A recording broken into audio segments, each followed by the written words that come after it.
All right. Thank you, Dr. Emmanuel. Good afternoon, everyone. Good afternoon, our very speakers.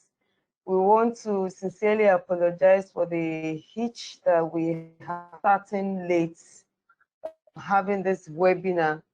I'm sure we all have things signed up for the weekend, and it's a great sacrifice and honor for this afternoon. We would have loved to have a fuller house, but like our coordinator for communication of Marie Curie Alumni Africa is recording of this, and we believe that there will be a further discussion beyond this place.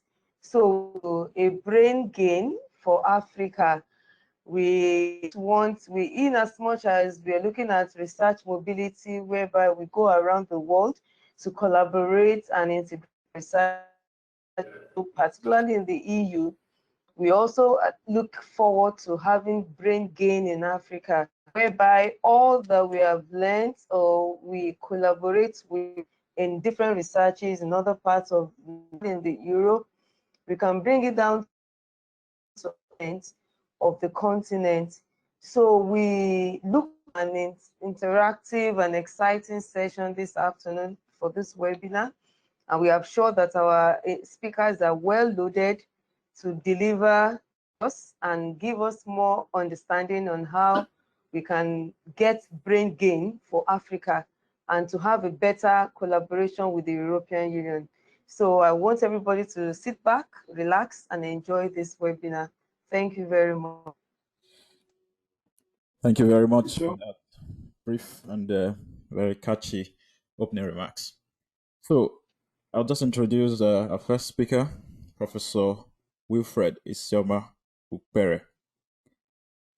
Professor Ukpere holds a Bachelor of Commerce, Master of Commerce, and another Master of Commerce in Business Administration from India, as well as a doctorate in Human Resource Management from the Cape Peninsula University of Technology, CPUT, in Cape Town. His doctoral thesis explored the functional relationship between globalization, internationalization, human resources, and industrial democracy. Professor Ukpere has 20 years working experience in industry and academia. He has worked with the Radical Pharmaceutical Company in India, the Central Institute of Management in Ambala, the Central Bank of Nigeria in Abuja, and at the Cape Peninsula University of Technology in Cape Town, where he lectured and served as head of department, entrepreneurship and business management. Wilfred is currently a professor in the Department of Industrial Psychology and People Management at the University of Johannesburgh. He contributes a strong theoretical approach in his research, with most of his output centered on critiquing the impact of capitalism in the post-Cold War era, notably in the context of emerging economies. He is an established researcher in the field of people management and development, notably within the domain of globalization and its impact on human resources management. He has authored 3 books, 2 book chapters, 34 conference presentations and proceedings, and more than 200 journal articles. He is the first NRF, that's National Research Foundation, rated researcher in the Faculty of Business at CPUT, and has received numerous research-related awards in recognition of his research contributions from CPUT, University of Johannesburg, the NRF, and Iona College in the United States of America. Professor Ukpere demonstrates an ability to secure vital partnerships with local and international research collaborators, particularly in India and North Africa. He serves on the research committee of the Human Resources Research Initiative of the South Africa's Board of People Practices. He also acts as an external examiner for postgraduates and as external moderator for several universities. Ukpere's name has appeared in the Marquis Who's Who, and he received a Life Achievement Award from Marquis Who is Who in recognition of his academic contributions and achievements. He has been a visiting academic to several international institutions in India, the Spiru Hareth University in Romania, and top 3 universities in Nigeria. He served as a scientific reviewer for several academic journals and international conferences. He is an editorial advisory board member for several academic journals, including the International Journal of Social Economics, Emerald Insight, Nigerian Journal of Management Research, Pakistani Economic and Social Review, and the Journal of Communication, Kamla Raj. He was the chief editor of the Journal of Management and Technology, former editor-in-chief of the African Journal of Business Management, as well as former co-editor of the South African Journal of Human Resources Management. He's married to Gladys, a chief professional nurse and midwife, and they have 4 children, Helen, Wilfred, Williams, and Winkley. Dear colleagues, welcome Professor Wilfred Isioma Ukpere for his talk. Professor. Thank you very much. I think I must also thank you guys for organizing this particular occasion or this particular function and giving me the opportunity to talk.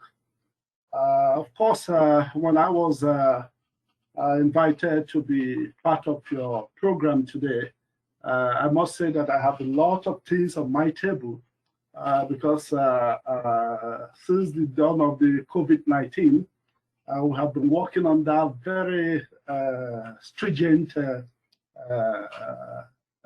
ways, in terms of continuous assessment of students, no written exam any longer, and so many other things.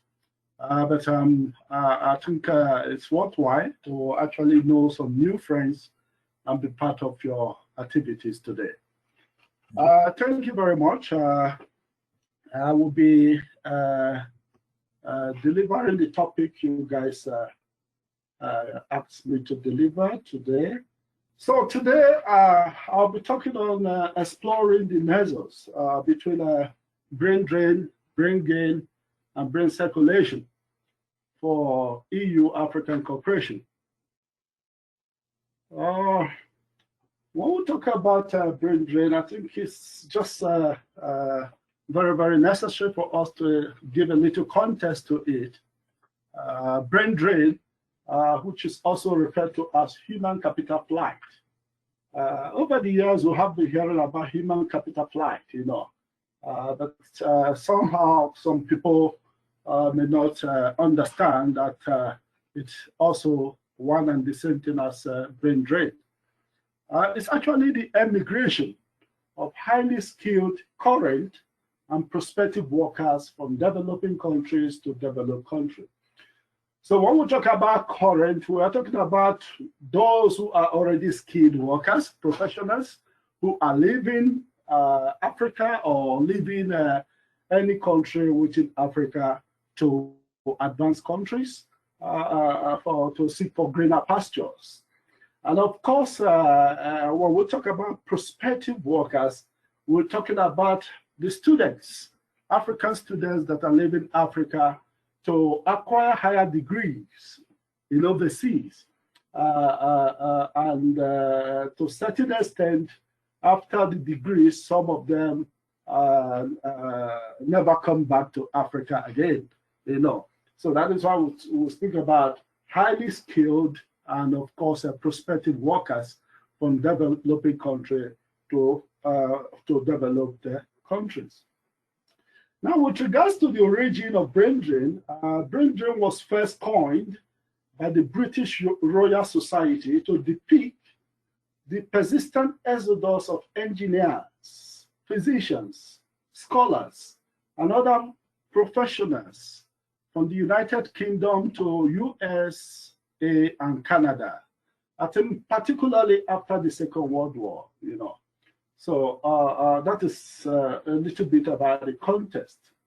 Chima Kire posited or defined brain drain as the migration of specialized set of people, such as medical doctors, engineers, scientists, academics, amongst others, from one nation to another, usually to earn higher wages or better living standard, to earn higher wages or better living standards.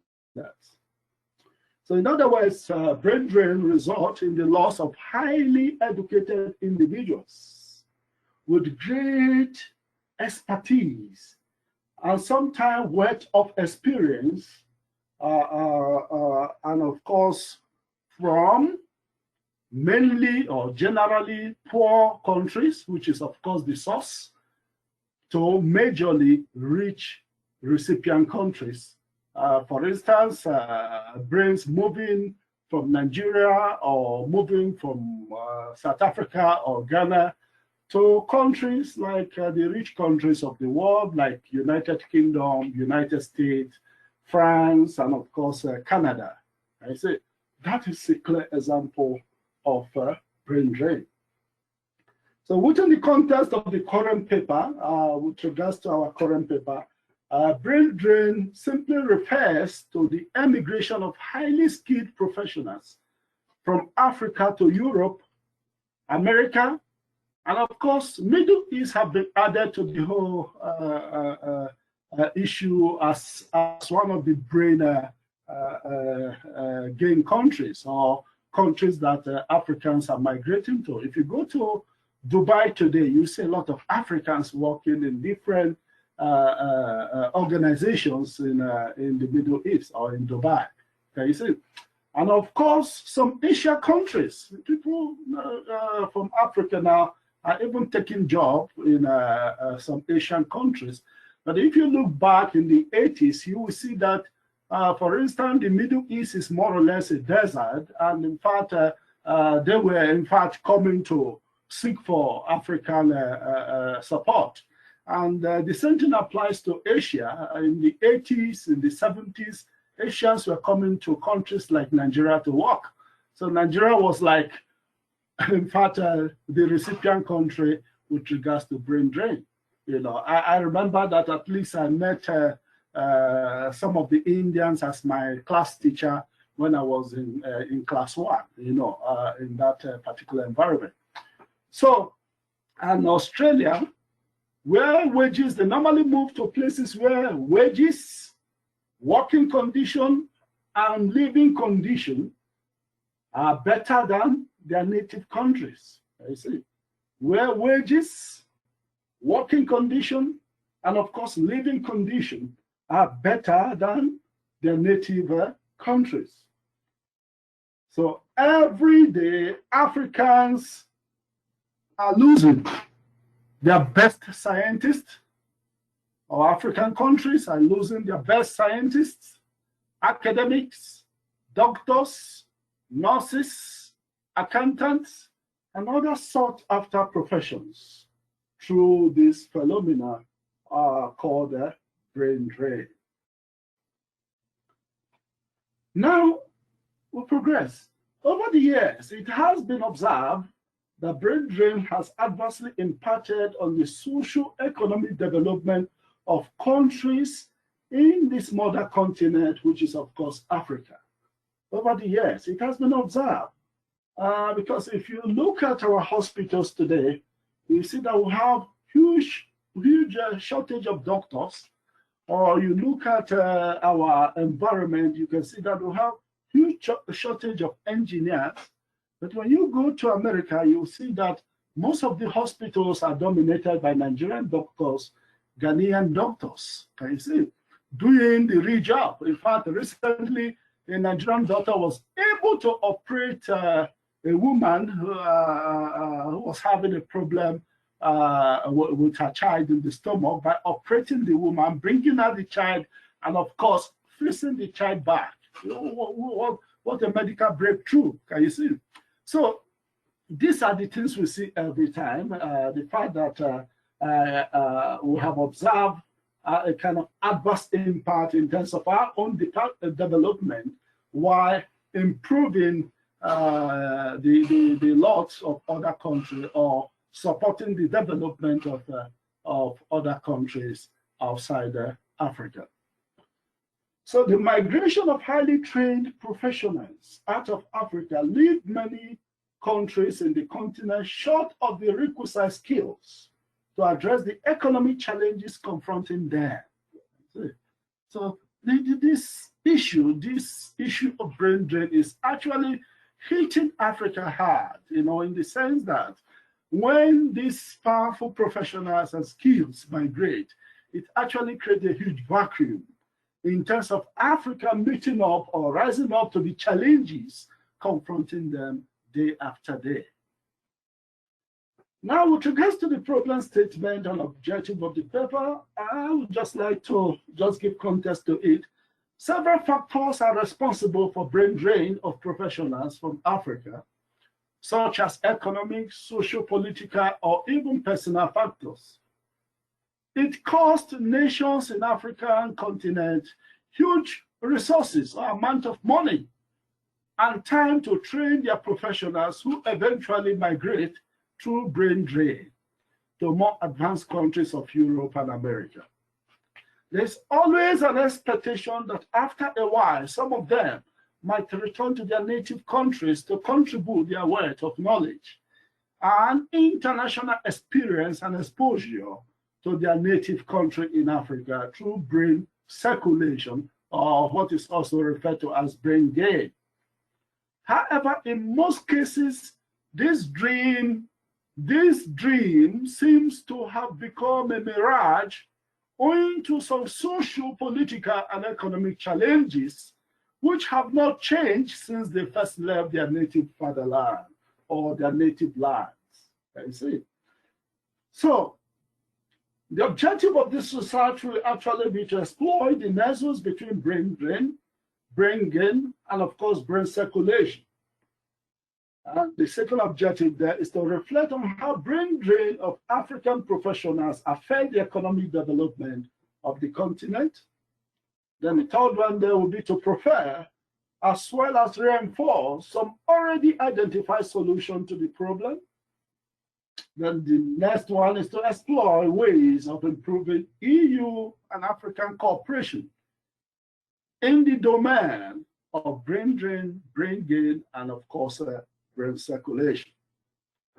Well, with regards to the methodology of this research, it's an exploratory study that is based on conceptual analysis, literature review, which involves theory building, and of course, emic perspective, which is the insider's viewpoint.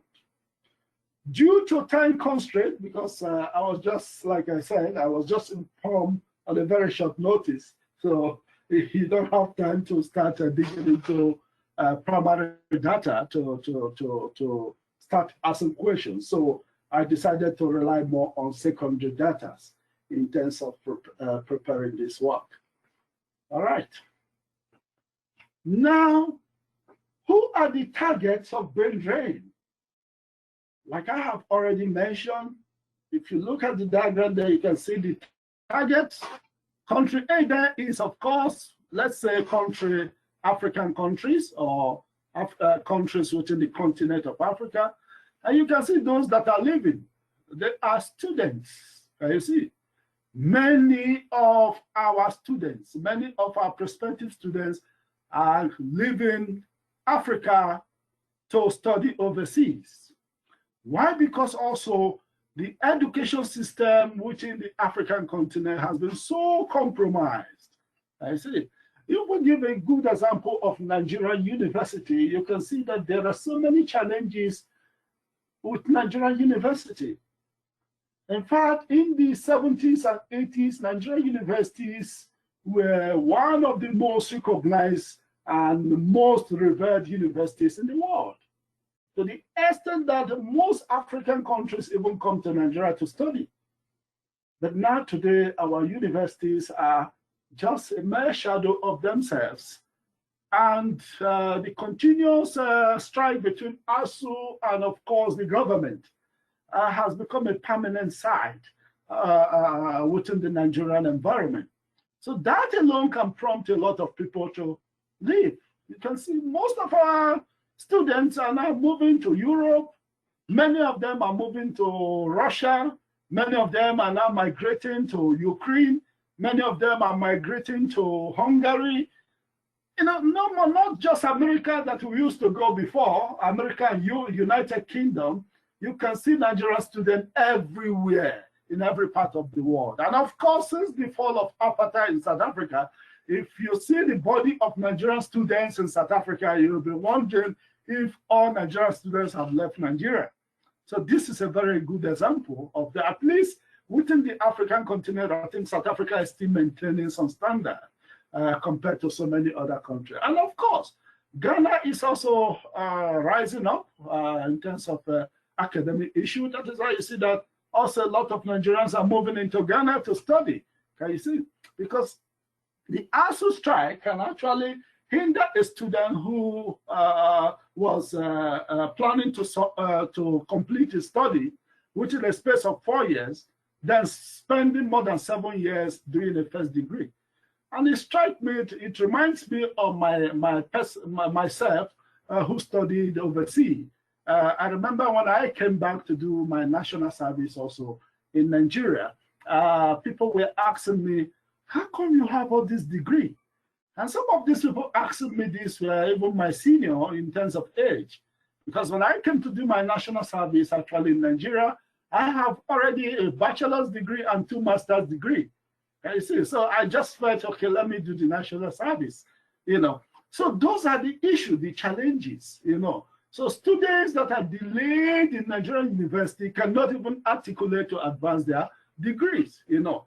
Before they come out from the university, they are almost 30 years. And most of the employers are looking for people within the range of 20 to 25 years. You see, so these are major challenges why, of course, most of these people may want to move overseas to look for opportunity. And of course, with regards to student bodies, many of them now move, and to be frank with you, many don't come back again. They take the opportunity they see overseas. Then, of course, our scientists, who are those moving? Our scientists, our top scientists have moved. Can you see? Our top scientists, even apart from scientists, even our literary gurus have left.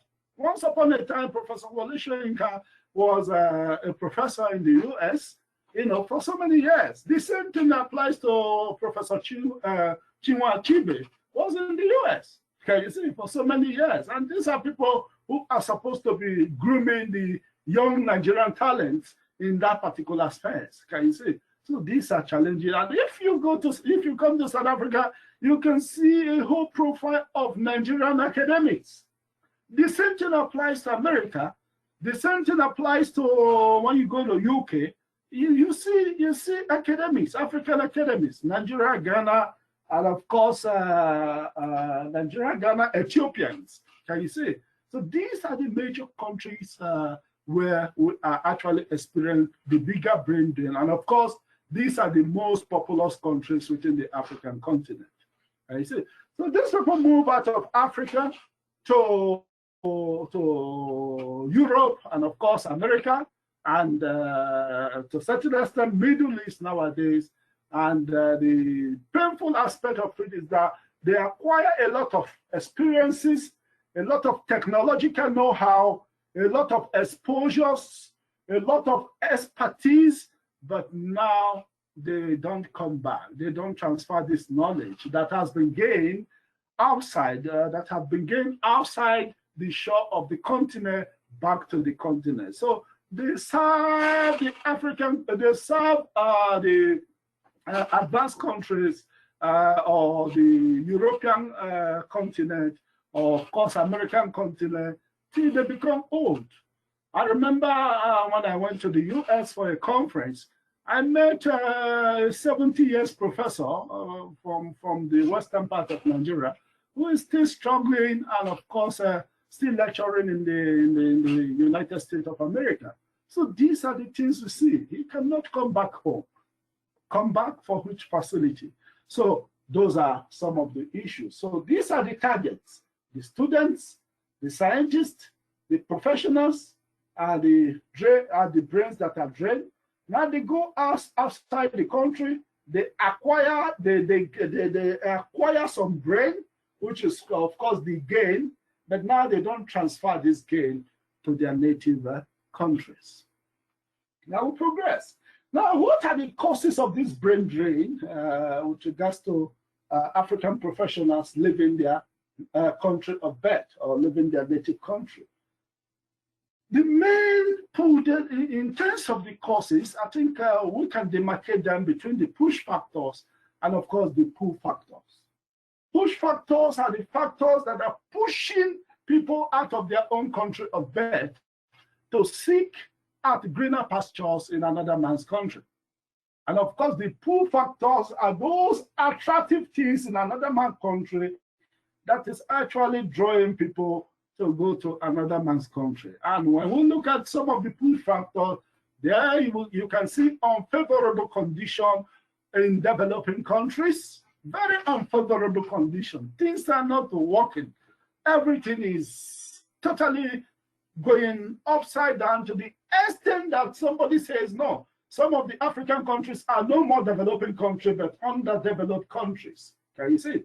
And if you look, some of the challenges include job insecurity, which is, of course, issues of job security. Most of the jobs are not secure. Low wages that are paid to workers. And of course, this low wage has also been exacerbated by the exchange rate between, I'm just getting a message, screen sharing is now paused. Is there any challenge? No, I can still see your screen. See your screen, sir. Okay, no, I just got a message, screen sharing is now paused, so I just want to be sure. Okay, so low wages, and the low wage has also been exacerbated by the exchange rate between dollar and most of the African countries' currency, you know. And these are some of the things kind of that were insulated. That was what Muammar Gaddafi was trying to do, that in fact we should move from this issue of conversion rate of hard currency to gold standard, which we were using before, because it seems to me that somehow there is a way that we will never get closer to the hard currencies of pounds, of dollar, of euro, and the rest when compared to our own exchanges to them, which affects our balance of payment adversely. Then, of course, another issue that is high crime rate. Rate of crime is high in Africa.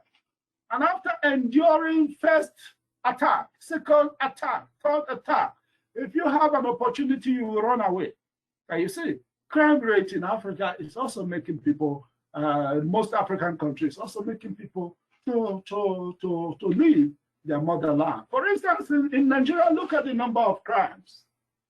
Boko Haram in one area, kidnappers in another areas, Fulani herdsmen in another areas, bandits in another areas. You can see that alone can make one to live. Armed robbers in another areas, you know. And when we come to South Africa, you can also talk about rate of crime, killings, raping of women, violence against women, and all the rest. Can you see? That can force somebody to leave the African continent. And of course, another issue, the armed conflict. You can see the conflict in Africa. Al-Shabaab exploding in Kenya. And of course, Southern Sudan and all the rest. And that conflict is also very visible in Nigeria in different respects. Can you see? This can actually prompt one to say, no, I'm tired of staying in my motherland, or I'm tired of staying in my native land. Insecurity everywhere. Can you see? We're hearing about insecurity. Job discrimination. Job discrimination, although is is perceived to be inexistent in South Africa as a result of the affirmative action policy to redress the legacy of apartheid, but also there is job discrimination also in some African countries. For instance, even Nigeria.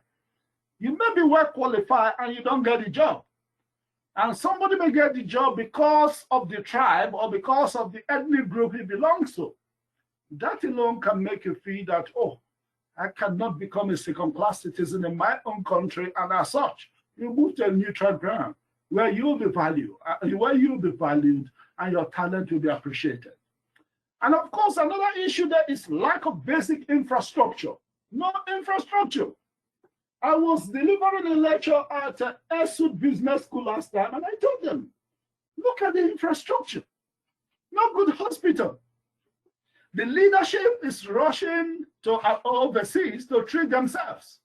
Now, not caring that the masses they are leading have to also take care of themselves in the hospital. So our hospitals are as good as mortuary. Now you talk about our road, bad roads everywhere. You know, in terms of if we put Nigeria into context, you know, you can see bad road, and I believe these are also applicable to many African countries. You know, of course, South Africa has done very well in terms of infrastructure. They are still retaining their infrastructure, which was, of course, some of the positive legacies of previous administration. But you cannot get a good infrastructure in many African countries, you know. So that alone can prompt one to say, no, I'm tired of staying here, and one may migrate. Political repression can also make one to leave his own country. So you can see the current crisis in a place like Nigeria, where the youth have now risen up to say, no, enough of police brutality. Stop the end SARS and all the rest. And protests also, it's not only in Nigeria, there are also countries that are also quite repressive. Also, even in Uganda, also, the police are also a little bit repressive, you know. Another political related activities that can actually make one to leave his home country. Bureaucratic hurdles, a lot of bureaucracy. In most organizations in Africa, things are not transparent. Can you see? For the fact that somebody wants a bribe from you, it can delay your document for so many years, pushing you from one office to the other. Can you see? Until you are forced to part with something. Can you see? Most of those things can actually irritate someone to say, no, I'm tired of staying in this country or in a particular country. Then human rights abuses. Can you see? Human rights abuses. These are things that can prompt one to leave to another country. In fact, recently I saw a military man flogging an elderly man. I saw a military man flogging a man with a wife. That you don't see in other countries. I spent so many years in India, and I have not even seen a military man fighting a civilian throughout my years in India. You don't see militaries every time on the street of India.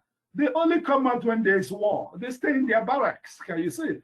No, that if you look at when we talk of Africa, you see that the military come out every time, abuse citizens, and nothing happens. You know, you can see now the controversy trolling the recent protests in Lagos when some youths were alleged to have been massacred. Can you see? By the military. You know, which is of course turning your gun on your citizens. You know, such kind of things can actually make someone to say, no, enough is enough. Let me go to another man's land. Can you see? Then also devaluation of the currency. Devaluation since structural adjustment program that also resulted in the devaluation of currency in many third world countries, including, of course, because I will not put South Africa into context with regards to that, because South Africa was still under apartheid when the structural adjustment program was introduced, which was, of course, sold to many African countries by the IMF or current World Trade Organization, that we should actually embrace a structural adjustment program and devalue our currency. Now the question arises, how do you devalue your currency when you are not exporting? I think that was the greatest mistake most African countries and of course many third world countries made, which has actually kept our currencies below the normal standard. Because in those days, in the 70s, 80s, for instance, 1 naira was equivalent to £1, which is to say that even the Nigerian currency was stronger than American dollar in the 70s and 80s.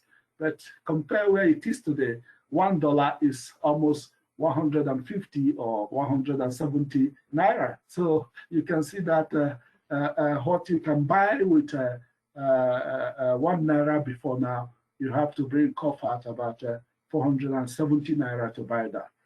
And of course, poor educational system, which has pushed our youth out of the country to study elsewhere, corruption, nepotism, tribalism, cronyism, and cabalism. All these are new dynamics that are actually forcing people to leave their motherland. And of course, bad governance in many countries in Africa. Can you see? So all these things can prompt one to say, no, let me go to a place where life is fair, where there is good governance. And when we talk about the push factors, in terms of the push factors, that is actually favorable condition in developed countries. A very good example is abundant job opportunities. Can you see? Job opportunities are there. When students graduate with, and they know what they studied, they'll get somebody that will grant them a job.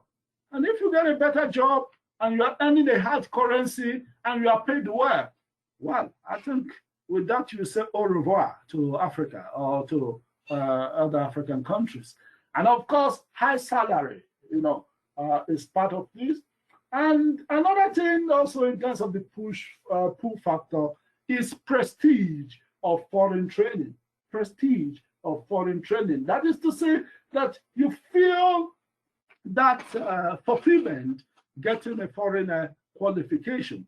I remember my cousin who did computer engineering in Nigeria was telling me that when they did computer engineering, they never saw even a computer. They were seeing it from their books. Can you see? Unlike some of the advanced countries where you have to pieces the computer and see even the nitty-gritty of computer, So those are some of the issues, So prestige in terms of foreign training, low crime rate in advanced countries because of proper security, because of good training to the policemen, and of course to the military outfit there. Greater mobility, can you see? Being in an advanced country gives you greater mobility, moving from one country to the other, seeking for better opportunities, can you see? So it opens opportunities, can you see? If I put myself in a contest, I remember now that you contacted me without even knowing you guys. That is because you have seen my profile everywhere, and that through Google, through so many activities that I have organized. That is something you may not see some Nigerian academic having opportunity, but they are good, can you see? But because I am in an environment that is progressive, there is that mobility, there is that connectedness, there is that kind of being within the global stage, can you see? So greater mobility. And of course, another thing also in terms of the pull factor is atmosphere of freedom. Can you see? Freedom of expression, freedom of speech. Can you see? Freedom of speech, academic freedom. Can you see? But now in some of the repressive African countries, if you speak so much, somebody can end your life. Can you see? That is a challenge. So if you want an atmosphere of freedom, you speak. At least that reminds me of Wole Soyinka during the military junta in Nigeria, who was, sorry, not Wole Soyinka, Dele Giwa during the military junta in Nigeria, who was speaking out and addressing some issues, and his life was terminated with a later bomb. Can you see? So there's no atmosphere of freedom in such kind of environment. Then, of course, bureaucratic control. A lot of less bureaucratic control in advanced country. You don't see so much bureaucracy. You don't see somebody looking for bribe in advanced country. Can you see? If you have done it, you have done it. If you have what it takes, they accept you. Can you see? If you don't have what it takes, they reject you. Can you see? Everything is fair. Then another issue that is safe environment. Can you see? Safe environment to work, safe environment to live your life to the fullest. Can you see? Even like if I give an example in South Africa, Even by 2 a.m. in the midnight, you can be in the street. You can enjoy yourself, go to club. But if you compare that with an environment like Nigeria, where there's no light in the night, somebody can be kidnapped. Somebody can be victimized.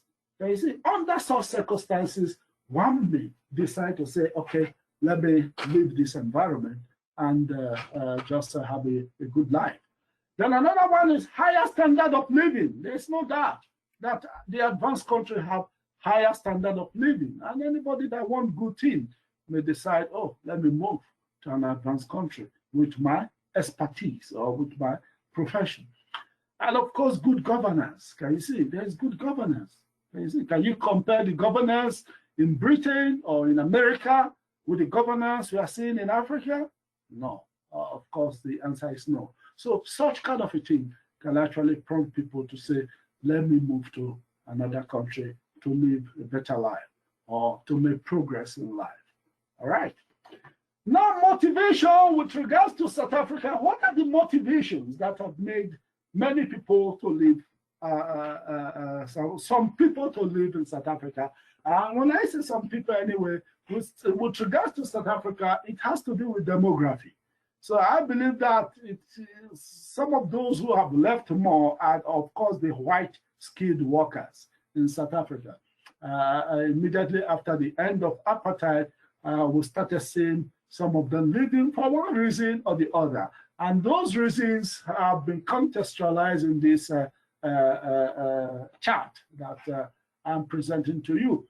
The first one of the reasons that some of them claim that is making them to leave is international experience. They want to gain an international experience. Of course, that can be valid after apartheid, because apartheid was a closed kind of policy, you know, that restricted a lot of people. So during the apartheid period, both the whites and the black were like in a prison country. So after the end of apartheid, there could be possibility that some white also want to get that international exposure and also acquire some international experience in terms of how they work and in terms of how they relate with others. And the other one is safety and security. That is the second one. Almost with regards to this research, this empirical research by Ukpere, about say 69% says international experience is what is making them to leave, and about 62% says that safety and security is the reason why they decide to leave South Africa, and about 53% says that of course salary level in South Africa is the reason why they are leaving. The fact that Middle East pays more than South Africa, and of course about 45% or 46% says that affirmative action policy, like I mentioned earlier, which of course was meant to address or redress the legacy of apartheid by empowering the black, the previously disadvantaged individual, thereby making the young upcoming whites to feel that they are victimized. Some are of the view that they have been punished for the sins they never committed, the sins that were committed by their forebears, you know, in terms of affirmative action. So that could be one aspect that is making some of them to say, okay, let's go, let me move to overseas country because of this challenge. Another aspect is high taxation. There's also 40% of respondents of the view that that's about 42% of respondents of the view that taxation is quite high in South Africa, and unlike Middle East, where your salary is tax-free, your earning is tax-free. And of course, there are some that mention cost of living, which is a lower percentage, standard of public and government services, which is about 20%. Now, if South Africans are complaining of public and government services, then think about other countries like Mali, or other countries like Burkina Faso, or other countries that are poor. Can you see? So that is with regards to that. Who's talking to me? Emmanuel, are you giving me a sign? Yes, Prof. Okay, what's the sign? I was giving you several seconds earlier. If you can actually wrap up now, it'll be fine. Time is a bit up. And it looks like your screen is... Okay. No, I have so much to talk, that I will try to wangle it as fast as I can. Political factors, job opportunities outside the country, transfer by employers, also other reasons, and of course, so many others. Then African migrant to the United States by country of birth, you can see that in fact it doubled from 1981 to 2000 with regards to this diagram in terms of, for instance, Nigeria in 1980 to 1990, only 35,300 migrated out of Nigeria, but from 1991 to 2000, almost 67,300 migrated out of Nigeria. And this applies to other big African countries, Nigeria, Ethiopia, Egypt, Ghana, and South Africa. So it's actually on the upward trend. Now, these are just statistics that I have included if you receive this slide in terms of frightening statistics of African brain drain and immigrants or emigrants, you can see many of our professionals. Okay. So that is that, some of the statistics. Let me just, I'm just rushing up to random. So students as well as other professionals leave African continent for further education, training, and experiences, perhaps with the intention of coming back to develop their countries with knowledge gained from training in better countries. However, in most cases, Africa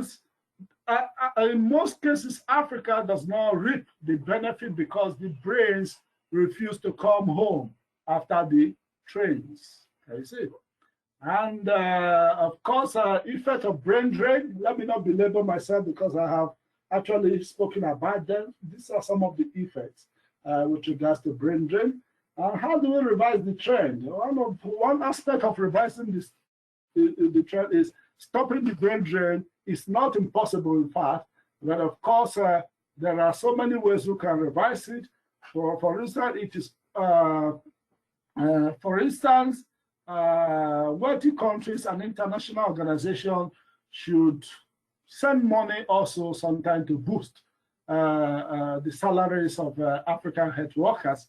Most of those health workers that, most of those countries that they have tapped their resources from, and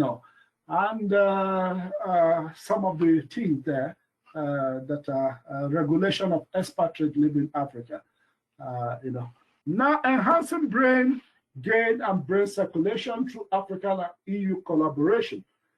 EU can collaborate with African countries in rebuilding their dilapidated infrastructure and social amenities that have made many professionals to migrate to better environments. So return of African professionals trained in the EU countries should become a priority to both continents. Future migration of professionals to Europe should to an extent be monitored and managed by African countries in partnership with European countries or EU. As mentioned earlier, some African doctors and nurses in the EU and USA should once in a while be allowed to work in their native country for some months in a year. Medical professors of African origin, for instance, could be mandatorily required to spend their sabbatical years in African medical school to support the training of future generations of doctors, as well as conducting research with their local counterparts. This should also apply to other disciplines. Efforts should be made to narrow the gap in foreign exchange. I think I spoke about the foreign exchange issue, the problem of the foreign exchange issue. All right. So, colleagues, I don't know, like you said, my sister seems to be freezing. I don't know why it is so. Okay. EU universities should also regularly collaborate with African universities to enhance the standard of teaching, learning, and learning, research, and innovation taking place in many African universities. EU countries must stop supporting repressive leaders and government in Africa and impose sanctions and visa restrictions on leaders who failed their people. EU should support Africans to fight corruption by freezing the bank account and assets of corrupt leaders in Europe and handing it over to the country when the leader is no more in power. EU and America must stop sponsoring later conflict in many African countries through arms deals to rival parties. Now, in conclusion, ladies and gentlemen, I didn't tell so many things because of the time constraint. Brain drain seems to be impeding the rate of economic development in Africa. At the same time, brain cannot end. Sorry, at the same time, brain drain cannot end without any given strategy to manage it. Not always emphasized are the gains from the drain. There are gains from the drain.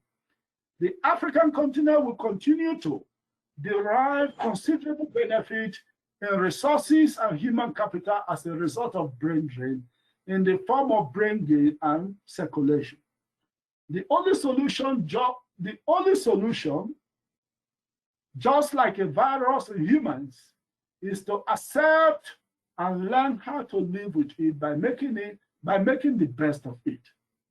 Put differently, the pain that emanates from the brain drain can be drained if more professionals are trained and efforts are made to gain from those already drained. Thank you very much. Thank you so much, Prof, for this very, very thorough presentation. And apologies for the technical hitches. The platform probably has its issues here and there. Yeah, this is a very well researched work, and you've presented it from very detailed background up to suggestion of solutions in the conclusion, including asking for priority between the Africa and the EU if they really want to end this, and probably enhancing more of brain circulation by collaborating between universities across both continents, and also supporting the African continent to fight against corruption and all of the ills that have bedeviled the continent and its researchers and people in the recent times. Thank you very much once again. Sorry that the time is a bit short, just to keep it all quickly going, and then we can have some interactions and then wrap up quickly as well, since we've taken so much time before starting in the first place. Thanks once again. Yeah. So thanks a lot. The presenter for the next talk, our second guest speaker for today is none other but Berenice Kimpe. I hope I got the pronunciation right. That's perfect. Oh, thank you. Okay, so Berenice was attracted from the very beginning by international mobility issues, and so she decided to study foreign languages, not for communication purposes solely, but for the development of collaborations between countries, especially in the field of education and research. Berenice has always worked for non-profit organizations and has aimed at enhancing the mobility of young people, students, undergraduates, postgraduates, PhDs, all to both increase their employability and develop their soft skills. Having been part of various European networks in the past, PhD career development, integration of refugee scientists, EU projects, and so on, and now as Gateway Office Manager, she's establishing a network of partners in France, South Europe, and Africa to develop new mobility projects with the University of Bayreuth, Bavaria, Germany. She's also in charge of supporting students and researchers' mobility to Bayreuth, especially by connecting them to the right partners or by giving them some advice on funding schemes. Her motto is making people grow and work together. That's interesting. Over to you. That's right. Thank you very much, Emmanuel, for the introduction and for your kind invitation. It's a real pleasure to be with you today for this first webinar you're organizing. So I'm going to disappear at some point to share my screen with you. If you can give me just a few seconds. No problem. Okay. So can I leave can I mute my video? Yes, please. Yes, Prof. Okay. That's fine. Do you see my screen? Yes, I can see your screen. Yeah, okay, perfect. So I'm going to present briefly. I'm not going to take too much time, do not worry. So as Emmanuel said, I'm currently Gateway Office Manager for the University of Bayreuth in Bordeaux. So it's a bit strange as a corporation, but basically my employer is really the University of Bayreuth, but I'm also working for the University of Bordeaux in France. So just for you to know what is a gateway office, because that's not a common word, I would say. It has been created in September, so I'm quite new on this position. So do not expect from me to give you too many details on what kind of research is done at the University of Bayreuth. I just can give you an overview, but just apologize for this because I'm fresh on this position. And as you said, Emmanuel, my scope of actions would be not only Bordeaux, where I'm currently located, but also France, South Europe, and Africa, with a specific focus on Northern Africa. And of course, this activity, this office, is meant to facilitate the exchanges and interactions between the scientific communities of University of Bayreuth and the other regions I mentioned just before. So in terms of activities, what I'm going to do, it's of course some communication actions, so website, Twitter, LinkedIn, and so on, to do some networking events, managing events also like this, like a webinar, for instance, but also to give some advice and support on how we can implement such mobility. I know that at the moment, especially in time of lockdown, it's quite strange to talk about mobility, but let's say it will be better next year, and we can at least prepare the future for future mobilities of students and researchers. So just a few words about the University of Bayreuth in terms of research. University of Bayreuth is quite new because it was created in '75, so it's quite new for university in Europe. And quite interesting is to know that these universities are set from the beginning a focus on interdisciplinary research and international partnerships. So as you can see here, you will have some cross disciplines between science and engineering, but also humanities, social sciences, and life sciences, which makes actually current project at the University of Bayreuth very interesting for young researchers. And we have among these fields of expertise some research centers that have been sealed as excellent.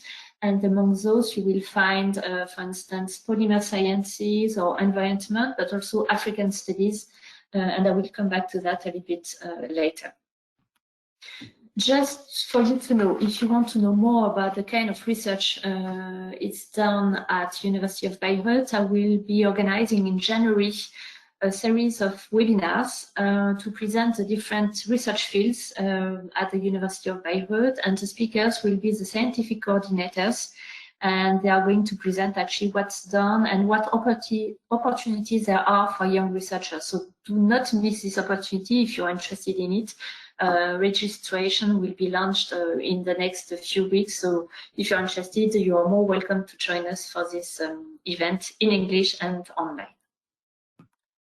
As I said, we have here in Bayreuth an excellent research center focusing on African studies.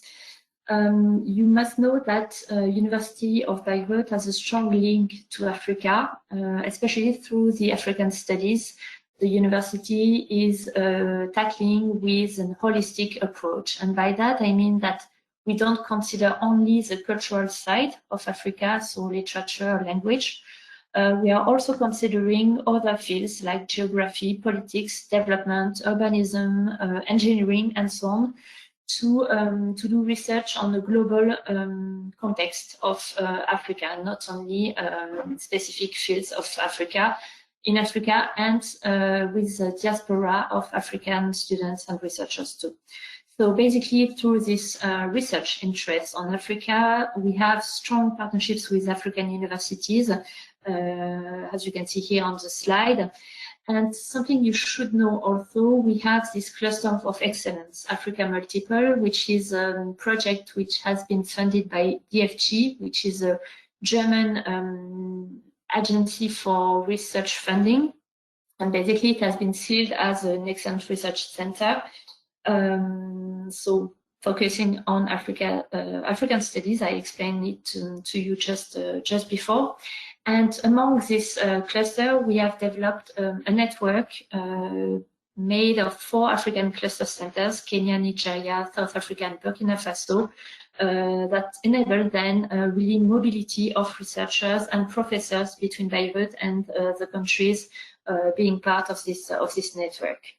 And something also quite interesting to know, especially for the Marie Curie African chapter, is to know that we have also 2 African alumni networks here in Africa, one in South and East Africa and one dealing with West and Central Africa.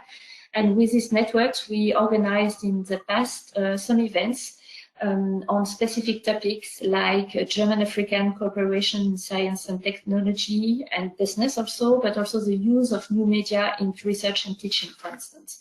So that's something we could maybe consider if we want to work together. So maybe to connect the 2 networks in order to increase actually the impact of the activities we can develop together. Something maybe interesting also for you, that the current opportunities we have at the University of Bayreuth, especially regarding funding schemes, you have 2 at the moment. One regarding the international fellowships, whose deadline is set on December, and one, as you can see here, with the Bayreuth Humboldt Center of International Excellence, whose deadline is tomorrow. So it's a bit too late, I suppose, for this year, but do not hesitate to come back to the website next year, because it's something that is released regularly on an annual basis. So next year you will have this, the same funding schemes open. And we have also called for papers. Here in this case, for literature and cultural studies, but if you're interested, do not hesitate to send your abstract to be part of this conference that will be held in September 21 in Africa, but I can't remember in which country. I'm sorry, I didn't get this information in mind. And something I was thinking when I prepared this presentation, and it was also the purpose of this talk, I would say, within this webinar organized by the Marie Curie Actions Alumni African chapter, is how we can collaborate together. So we started already, and I really appreciate your support, Emmanuel, and your team for the communication. So it's really appreciable to know that you are supporting and forwarding our information. So it's something we have started, and we can keep working on that by communication and partnerships. So basically to forward information to our respective networks. And then to medium or longer term, why not organizing some research days or joint research projects in the above mentioned field, as I said, because we can't just do research in a field Bayreuth is not doing, of course, and that means looking for external funding schemes.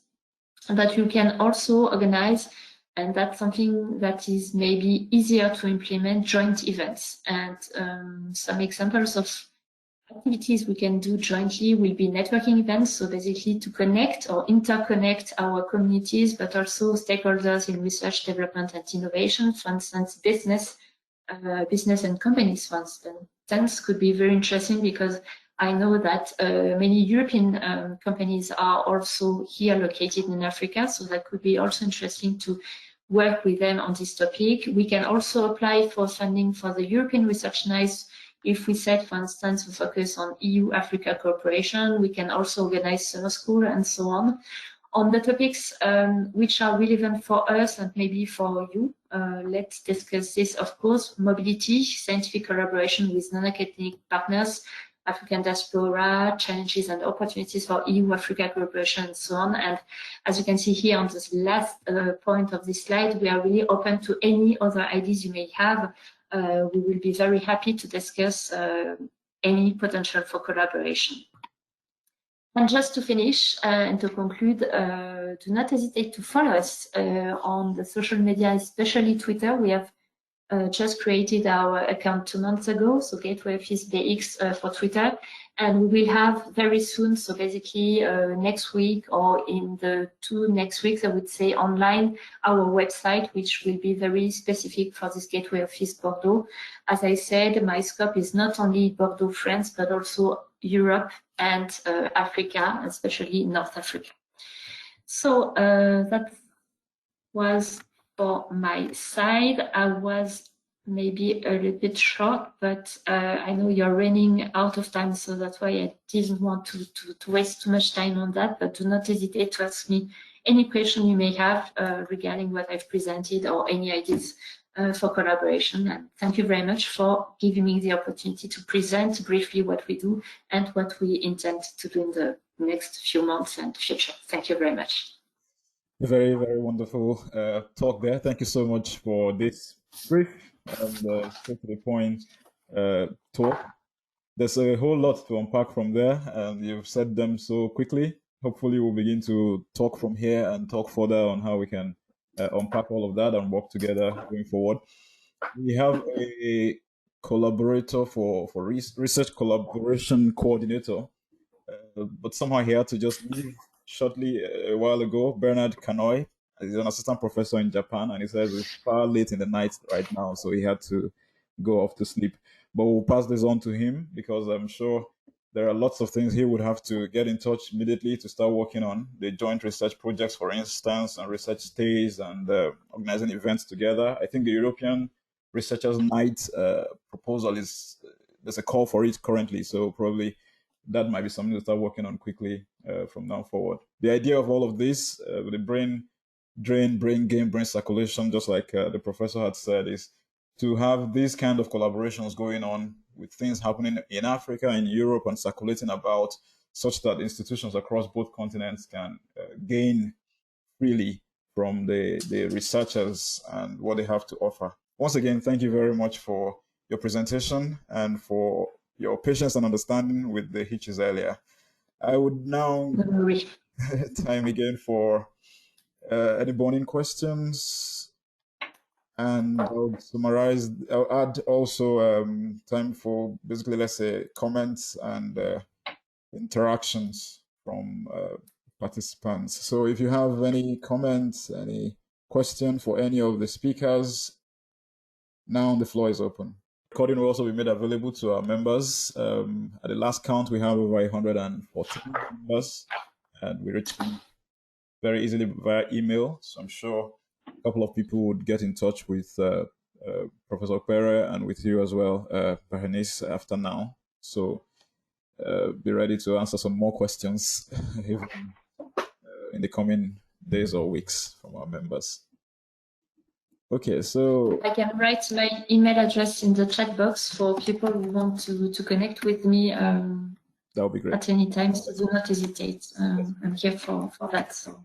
Yeah. Professor Ukpere, so if you don't mind, you can also drop your email address. Yeah. Chat box. Okay, that's fine. Yeah. Great. Yeah. Yes. Okay. Okay, I have a question. Hello.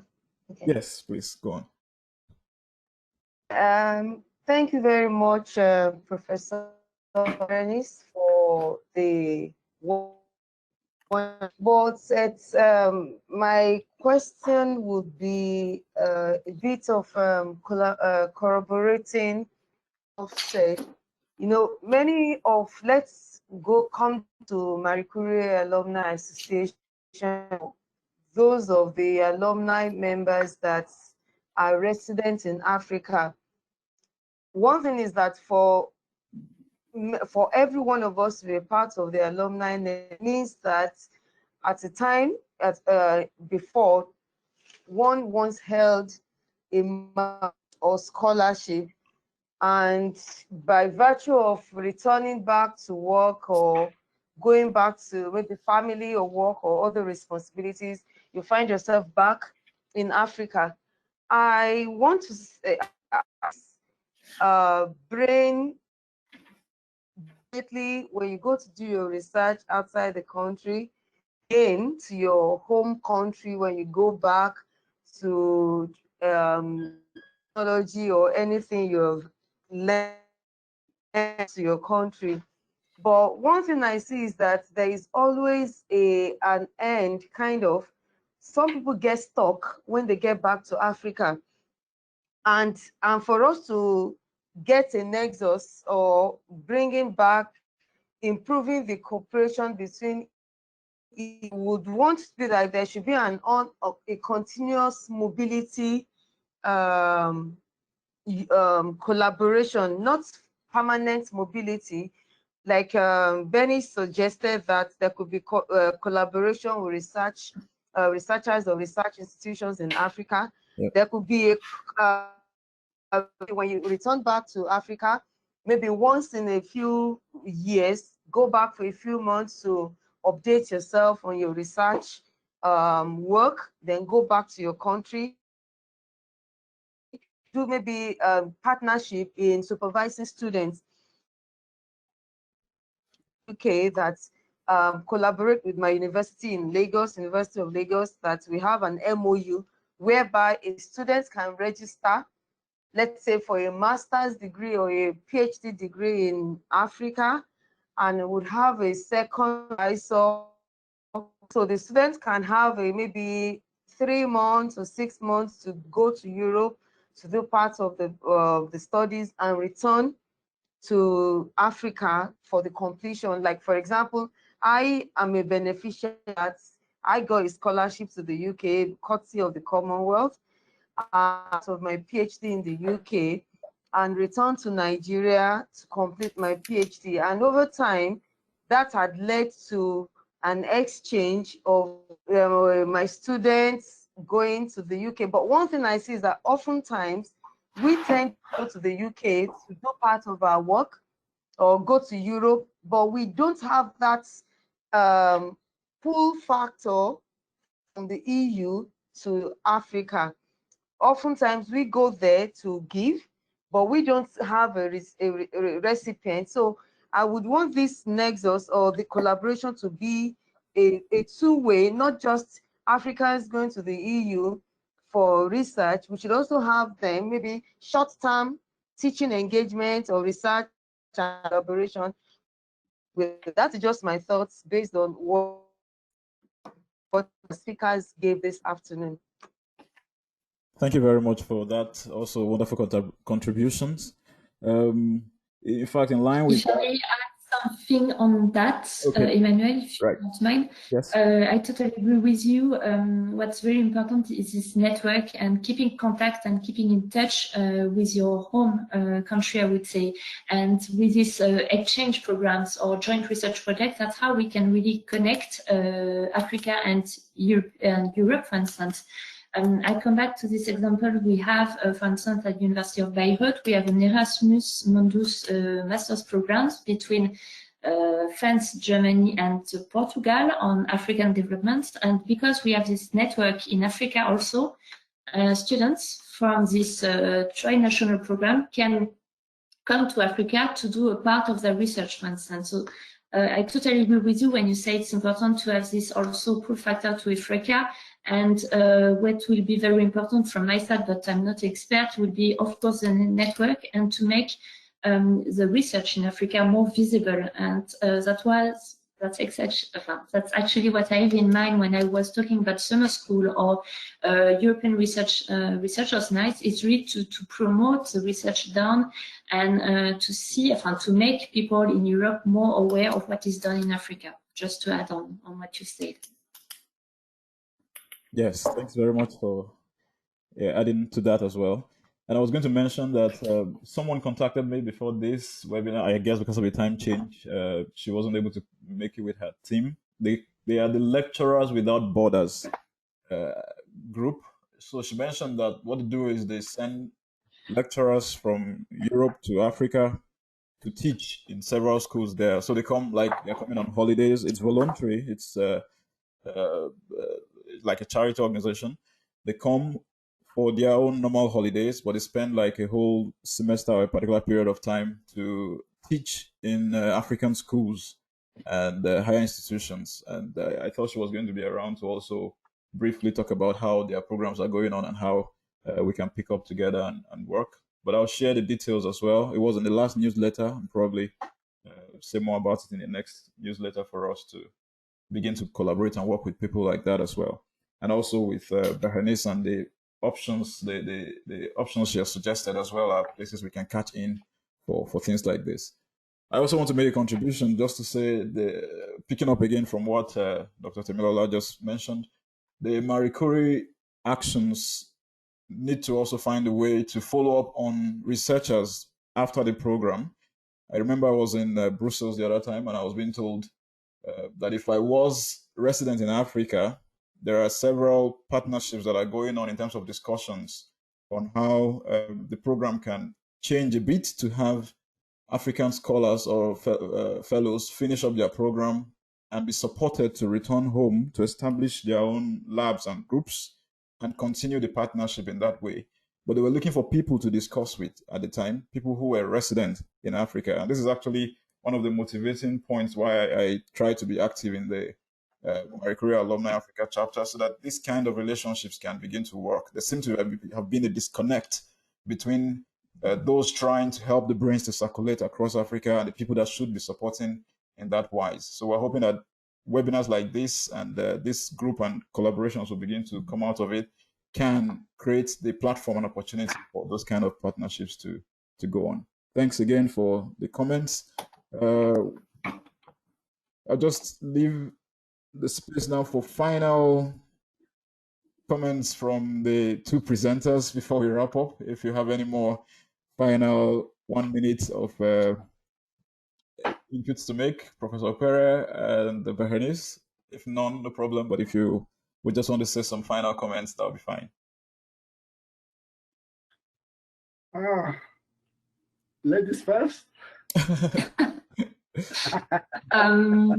Comment, I think I've just said earlier, but basically what's really important if we want to make this collaboration between Europe and Africa better, actually it's really the network, and as you say, Emmanuel, is how we can really keep in touch the African diaspora in Europe and African research teams in Africa. So that's basically how we can develop and connect people together with this network. And what you are going to do with this African chapter would be a big piece of this activity. So that would be my last final word. Great. Thank you very much. Professor. Thank you very much. Yeah, with regards to the collaboration, the initiative of collaborating between Africa and Europe, I think that is one of the things I mentioned in my paper, although I don't have time to talk about it, in terms of actually achieving the brain gain and of course brain circulation. You know, there should be a very strong collaboration. Africans that are currently in Europe should find a way to also meet at a middle point with Africans within the African continent. And of course, some of the European organizations should also see how to extend support in terms of technology transfer and of course knowledge transfer to researchers in Africa, so that at least there can be a kind of a symbiotic relationship between researchers in Europe and of course that of those in Africa. Thank you very much. Thank you very much. Someone used to say that the word thank you is just not big enough to express appreciation. I wish I could do it in my local tribe right now because we have a stronger word to say thank you. But I appreciate everything. I thank you for your understanding, your patience, your wonderful talks and presentations. And I believe that we have said enough, and we have lots of things we can derive action points from out of this webinar. And we will follow up with some of the recommendations and suggestions that have been made here today. This is the time when we should have had a vote of thanks and closing remarks from the Coordinator of Research Collaborations, Dr. Bernard. He is also new into the position very recently, but he had to leave because he's in Japan. He's an assistant professor at Hime University there, and I think it's very, very late for him now, so he had to go to sleep. But I will put him directly in touch with you, Berenice, and also to work on most of these suggestions you've made. And I'm very sure our members will be glad to jump in on lots of these opportunities that you have mentioned already. I want to especially thank you both for the honor of accepting to speak at this event. It's our first webinar, and it can be better, of course, but thank you for making it what it is already. It was a short notice for Professor especially, and I appreciate that you were able to still make it and patiently give us that detailed presentation. And also for Berenice, we were communicating through Twitter, and really appreciate the passion to really follow up and help us get done at this point as well. We hope that we'll be able to call upon you again another time, and you will not be hesitant to join us and also to continue these discussions, because this would not be the end. Hopefully, we will be taking it further, because the challenge we have with the Marie Curie alumni members is that most of them are actually not in Africa. I think close to almost more than 80% of our members are not residents in Africa as we speak. And so we need the research circulation to begin to occur, especially from wherever they are back home. And then we'll begin to see how things will also begin to move from home to those places. And then we have it going on in such a secular manner. And that will be very helpful. Thank you once again. And that will be all. I had some quick announcements, but I think for those of us around, most people already know about the virtual conference of the Marie Curie Alumni Association coming up on the 6th to 7th of November. The link is there, and most of us would have gotten the email as well. And our next quarterly newsletter will be out at the end of November, so members are encouraged to send in whatever details, information, job placements that you want to circulate across members. Thank you so much. I won't take your time anymore. I would say have a good evening, I think, wherever you are. And thank you. Thanks a lot. Thank you very much. It was nice to be part of it. Thank you, Prof. Thank you. Thanks a lot. See you. Okay.